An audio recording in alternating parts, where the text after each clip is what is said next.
Welcome to the part of INFINIX Hot 12i, and I'll show you the face unlock test on this device.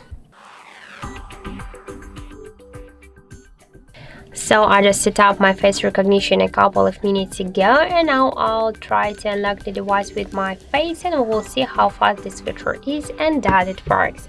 So let's start. 1, 2, 3, 4, 5.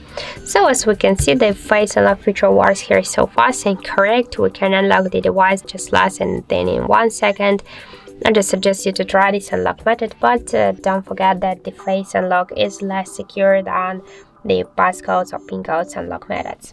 So that's it. Thank you for watching, and if you find this video helpful, don't forget to leave a like, comment and to subscribe our channel.